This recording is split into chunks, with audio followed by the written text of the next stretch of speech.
폭우가 휘몰아치는 골목길. 한 남자가 무릎을 꿇고 있었습니다. 고급 정장은 이미 빗물에 흠뻑 젖어 있었고 그의 어깨는 격하게 떨리고 있었죠. 한정우, 한성그룹의 회장이었습니다. 제게 서열 5손가락 안에 드는 거물이 빗속에서 오열하고 있었어요. 그의 앞에는 낡은 리어카를 사이에 둔 두 사람이 서 있었습니다. 회장은 떨리는 목소리로 말했어요. 40년입니다. 40년을 찾았습니다. 도대체 무슨 일이 있었던 걸까요? 평범해 보이는 폐지 줍는 할머니와 다리를 절뚝이는 청년. 이 두 사람이 어떻게 대한민국 최고의 재벌을 무릎 꿇게 만든 걸까요? 이 놀라운 이야기의 전말이 궁금하시다면 잠시만 구독 버튼을 눌러주세요. 평범해 보이는 사람들의 숨겨진 이야기를 매일 전해드립니다. 자, 이제 그날 아침으로 돌아가 보겠습니다. 그날은 유난히 거센 폭우가 쏟아지는 여름날이었습니다. 새벽부터 하늘이 뚫린 듯 비가 내렸고 뉴스에서는 시간당 50mm가 넘는 폭우라며 외출을 자제하라고 연신 경고했죠. 관악구의 한 반지하 원룸. 천장 구석에서는 빗물이 새어들어와 양동이에 똑똑 떨어지고 있었습니다. 그 소리에 잠을 깬 청년이 있었어요. 이준혁? 29살이었습니다. 준혁은 침대에서 일어나 왼쪽 다리를 천천히 내렸습니다. 무릎 아래로 보조기구가 단단히 고정되어 있었죠. 어린 시절 사고로 다리에 장애를 얻은 후 그는 늘 이렇게 아침을 시작했습니다. 오늘이구나. 준혁은 중얼거리며 낡은 휴대폰을 확인했습니다. 새벽 5시 30분. 한성그룹 최종 면접이 9시에 예정되어 있었어요. 3년이었습니다. 대학을 졸업하고 3년 동안 수십 개의 회사에 지원했지만 최종 면접까지 간 건 이번이 처음이었죠. 서류에서 탈락하거나 면접에서 그의 절뚝거리는 걸음을 본 면접관들이 미묘하게 표정을 바꾸는 것을 수없이 겪었습니다. 준혁은 옷장을 열었습니다. 텅 빈 옷장 한쪽에 비닐로 감싼 정장이 걸려 있었어요. 돌아가신 어머니께서 마지막으로 사주신 것이었죠. 어머니는 폐암으로 작년에 세상을 떠나셨고 아버지는 준혁이 어릴 적에 이미 돌아가셨습니다. 남은 건 병원비와 장례비 빚뿐이었어요. 준혁은 떨리는 손으로 정장을 꺼내 입었습니다. 거울 속 자신을 바라봤죠. 야윈 얼굴, 움푹 들어간 볼. 하지만 그의 눈빛만큼은 꺼지지 않았습니다. 오늘만큼은 그는 보조기구를 한 번 더 점검하고 현관으로 향했습니다. 문을 여는 순간 세차게 쏟아지는 빗줄기가 얼굴을 때렸어요. 우산을 펼쳤지만 바람에 휘청거렸죠. 준혁은 이를 악물고 빗속으로 발을 내디뎠습니다. 버스 정류장에 도착한 준혁은 절망적인 광경을 마주했습니다.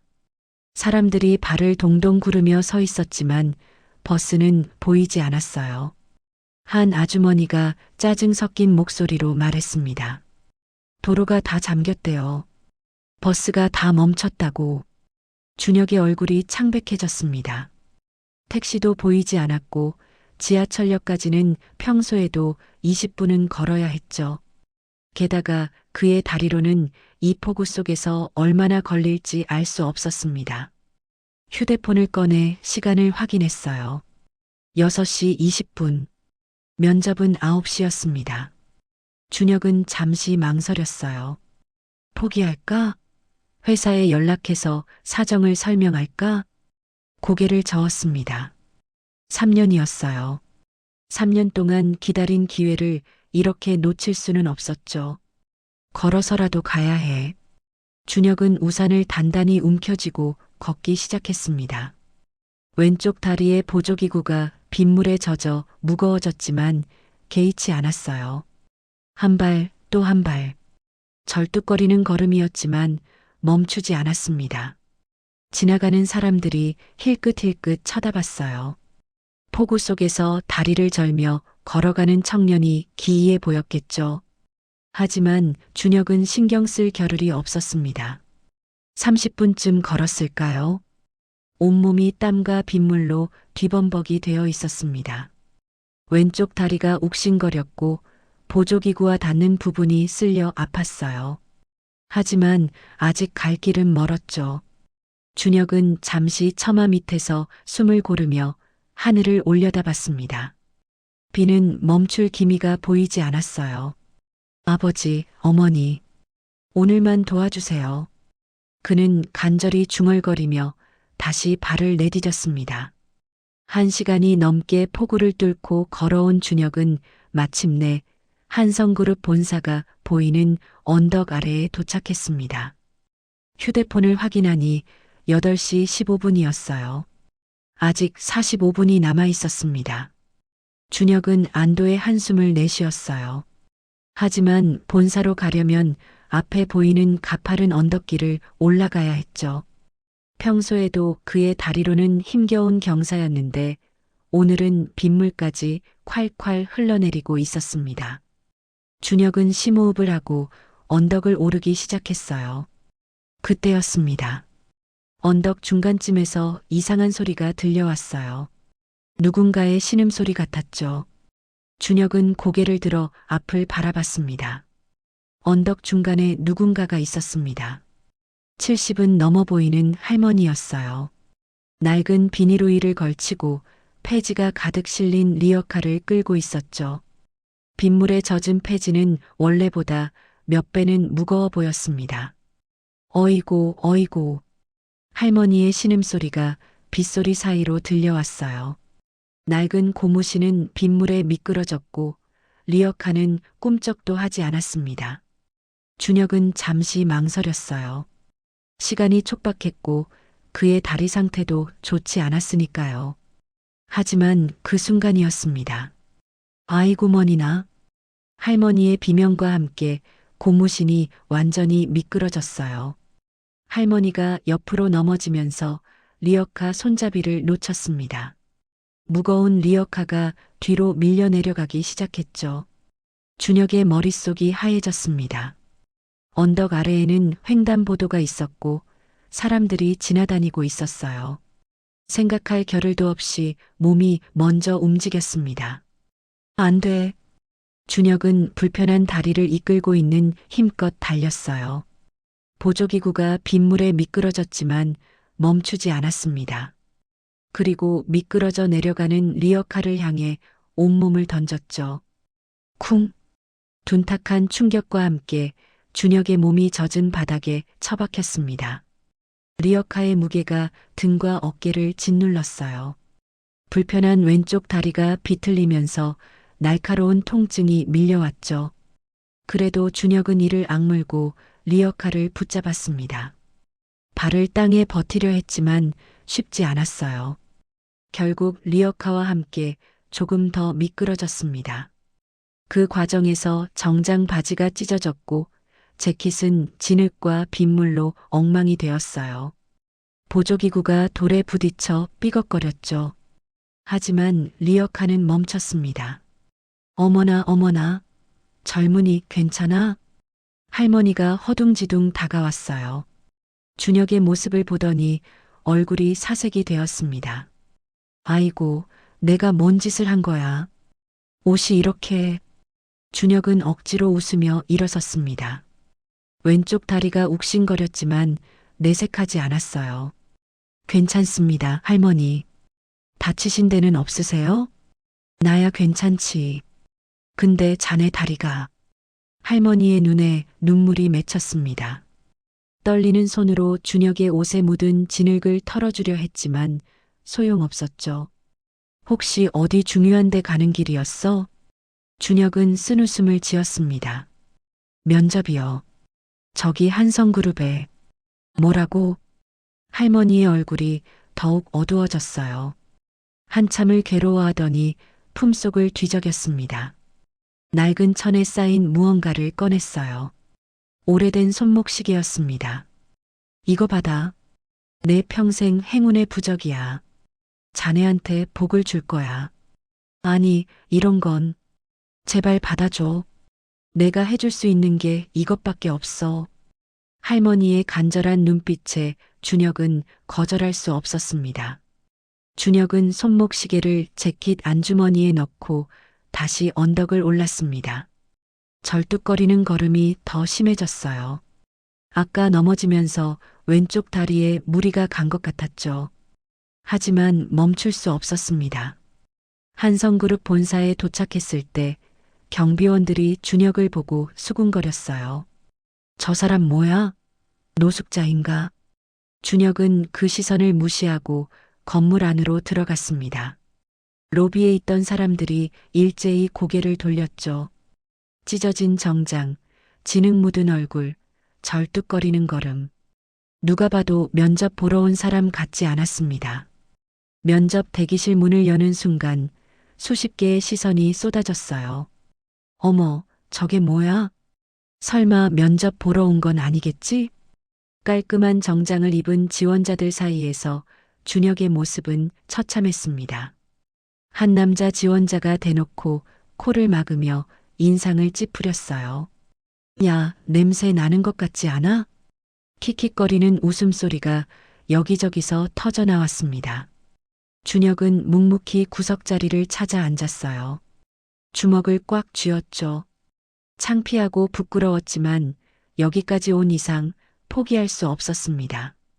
강준혁님, 면접 준비해 주세요. 아니, 이준혁이었죠.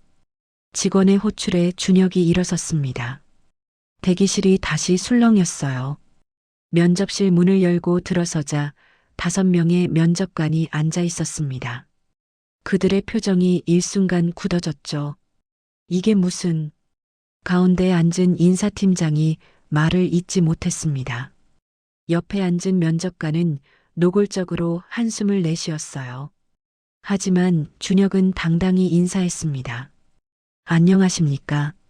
경영지원팀에 지원한 이준혁입니다. 이준혁 씨, 지금 그 차림이 뭡니까? 인사팀장의 목소리는 차가웠어요. 오는 길에 사고가 있었습니다. 죄송합니다. 사고요? 무슨 사고였길래? 준혁은 담담하게 대답했습니다. 폭우에 미끄러진 어르신의 리어카를 막다가 이렇게 되었습니다. 면접관들이 코웃음을 쳤어요. 그래서요? 그걸 우리가 이해해줘야 한다는 건가요? 그때였습니다. 맨 끝자리에 앉아있던 누군가가 준혁을 유심히 바라보고 있었어요. 은발이 섞인 중후한 인상의 남자였죠. 한정우 회장이었습니다. 회장은 보통 최종 면접에 참관만 할 뿐 직접 나서는 일이 거의 없었어요. 하지만 오늘은 뭔가 달랐습니다. 그의 눈빛이 준혁의 재킷 주머니 쪽에 잠시 머물렀죠. 그 순간 아무도 눈치채지 못했지만 준혁의 재킷에 난 작은 구멍 사이로 무언가가 빠져나와 카페 뒤로 소리 없이 떨어졌습니다. 오래된 손목시계였어요. 면접은 형식적으로 진행되었습니다. 면접관들의 질문은 날카로웠고 준혁의 대답이 아무리 논리적이어도 그들의 표정은 차가웠어요. 이미 결과는 정해진 것 같았죠. 수고했습니다. 나가보세요. 인사팀장의 냉담한 목소리에 준혁은 자리에서 일어났습니다. 깊이 인사하고 문을 향해 걸었어요. 절뚝거리는 걸음이 면접실에 울렸죠. 문이 닫히고 면접관들은 고개를 저으며 수군거렸습니다. 저런 사람을 어떻게 뽑습니까? 스펙은 괜찮은데 기본이 안 됐어요.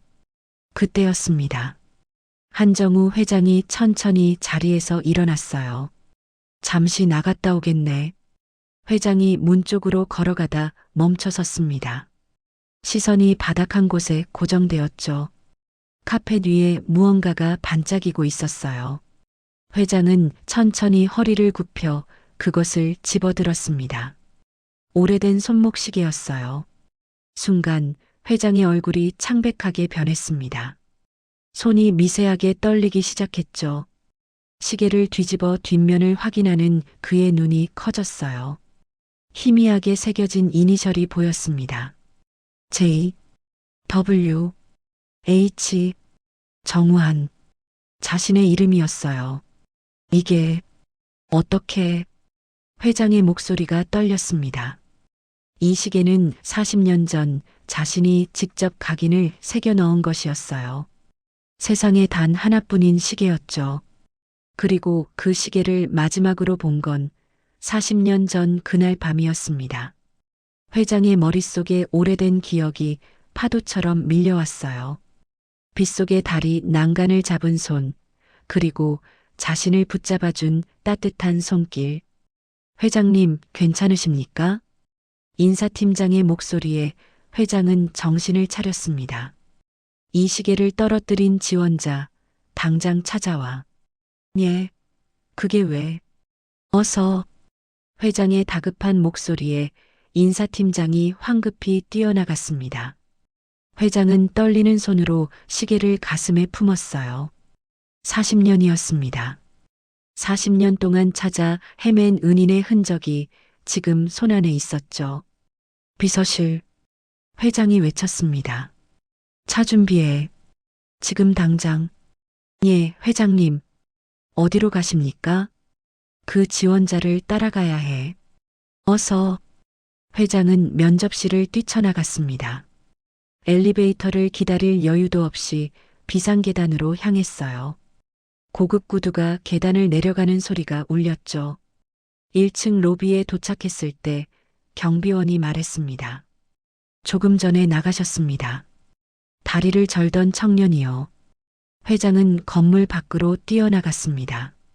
폭우가 얼굴을 때렸지만 개의치 않았어요. 저 멀리 빗속을 절뚝거리며 걸어가는 뒷모습이 보였습니다. 회장은 그 뒤를 쫓기 시작했어요. 40년 전 같은 계절이었습니다. 28살의 한정우는 세상을 다 가진 듯 당당한 청년이었어요. 친구들과 함께 작은 무역회사를 차렸고 첫 대형 계약을 앞두고 있었죠. 그때 이 손목시계를 맞췄습니다. 자신의 이니셜을 새기고 성공의 상징으로 삼았어요. 이 시계로 첫 계약서에 사인할 거야. 하지만 운명은 잔인했습니다. 거래처가 부도나면서 모든 것이 무너졌어요. 대출금, 보증금, 부모님의 노후 자금까지. 한순간에 모든 것을 잃었죠. 석 달 후 정우는 거리를 헤매고 있었습니다. 집도 없고 돈도 없고 희망도 없었어요. 며칠째 굶은 몸을 이끌고 다리 위에 섰죠. 시커먼 강물이 흐르고 있었습니다. 뛰어내리면 끝이겠지. 정우는 난간에 손을 얹었어요. 차가운 쇠가 손바닥을 파고들었죠. 한 발만 올리면 되었습니다. 그때였어요. 젊은 양반. 뒤에서 누군가 불렀습니다. 돌아보니 분식집 앞치마를 두른 중년 여인이 헐레벌떡 달려오고 있었어요. 거기서 뭐 하는 거야? 위험해. 여인은 장바구니를 내팽개치고 정우의 팔을 붙잡았습니다. 이 새벽에 다리 위에서 뭘 하려고 그래? 정우는 대답하지 못했어요.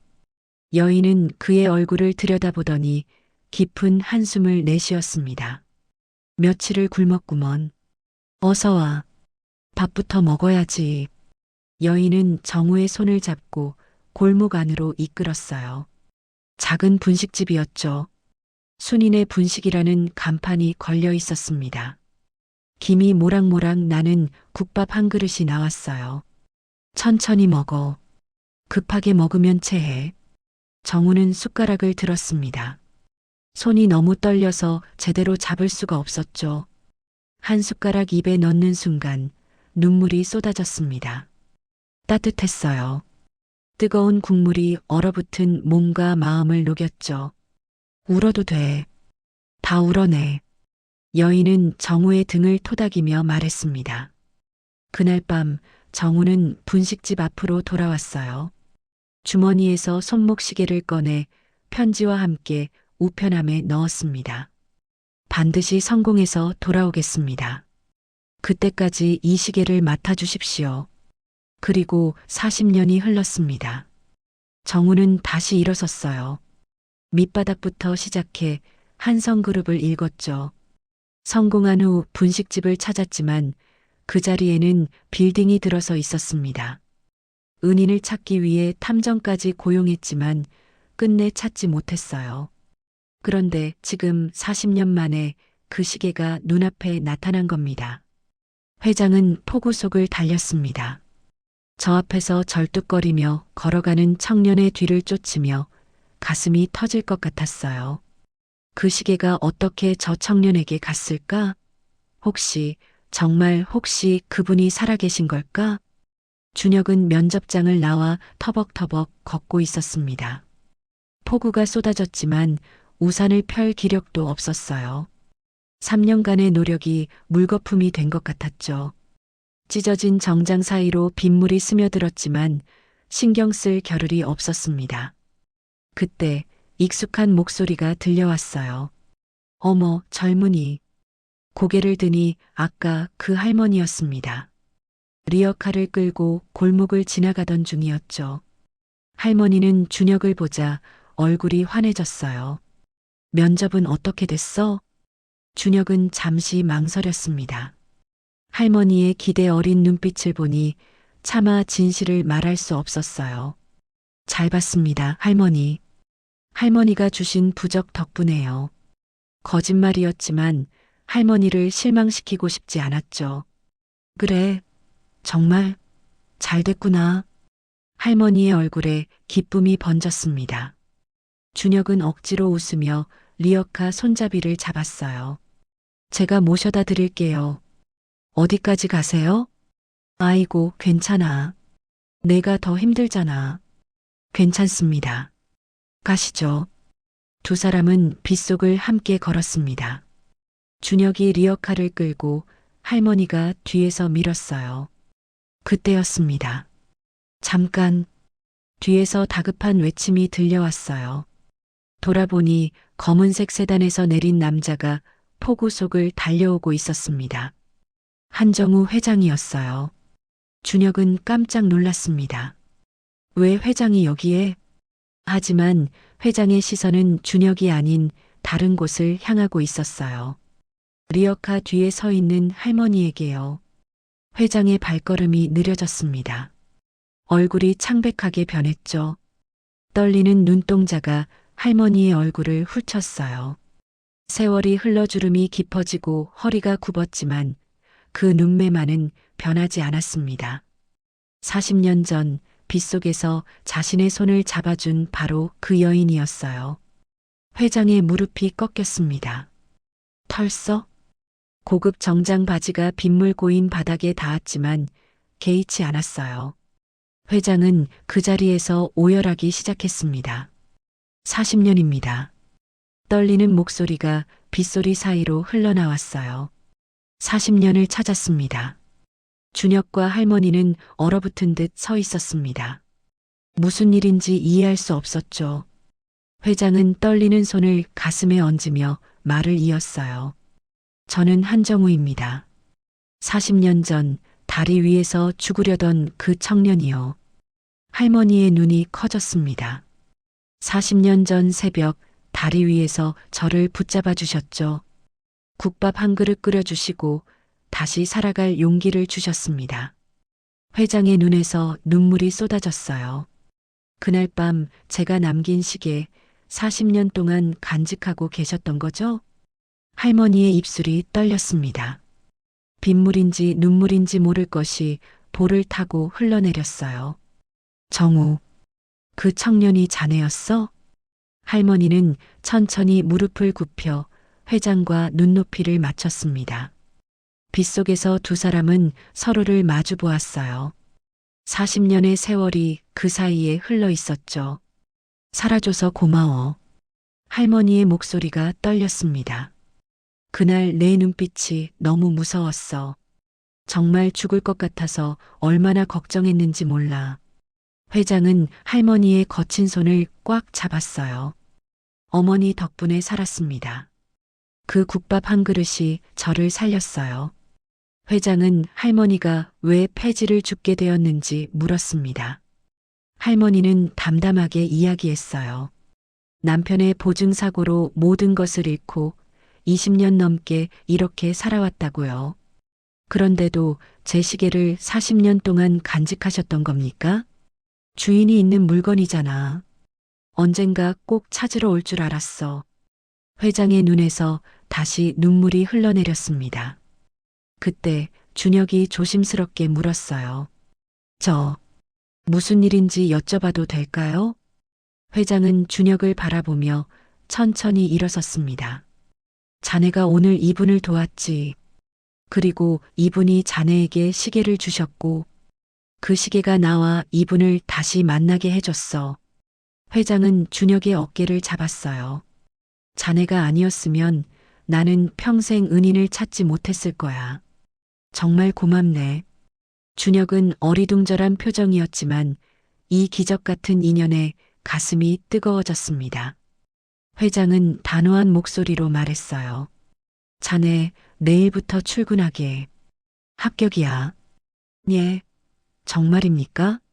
면접장에서도 봤어. 자네는 실력도 있지만 그보다 사람됨이 훌륭해. 우리 회사에 꼭 필요한 인재야. 준혁의 눈시울이 붉어졌습니다. 포기했다고 생각했던 꿈이 다시 눈앞에 펼쳐졌어요. 회장은 할머니를 향해 다시 고개를 숙였습니다. 이제 고생 안 하셔도 됩니다. 제가 친어머니처럼 모시겠습니다. 할머니는 고개를 저었지만 회장의 간절한 눈빛에 결국 고개를 끄덕였어요. 1년이 흘렀습니다. 따뜻한 아파트 거실, 창밖으로 첫눈이 내리고 있었어요. 식탁에는 세 사람이 둘러앉아 있었습니다. 건강해진 할머니, 여전히 자상한 회장, 그리고 어엿한 직장인이 된 준혁. 첫눈이면 소원을 빌어야지. 할머니가 손을 모으며 눈을 감았습니다. 회장과 준혁도 따라 손을 모았어요. 준혁은 선반 위에 놓인 액자를 바라봤습니다. 1년 전 그날 세 사람이 함께 찍은 사진이었죠. 그 옆에는 오래된 손목시계가 놓여 있었어요. 작은 시계 하나가 세 사람의 인생을 바꿨습니다. 40년 전의 따뜻한 국밥 한 그릇이 폭우 속 낯선 이를 향한 손길이 결국 이렇게 아름다운 인연으로 돌아왔어요. 준혁은 창밖에 눈을 바라보며 중얼거렸습니다.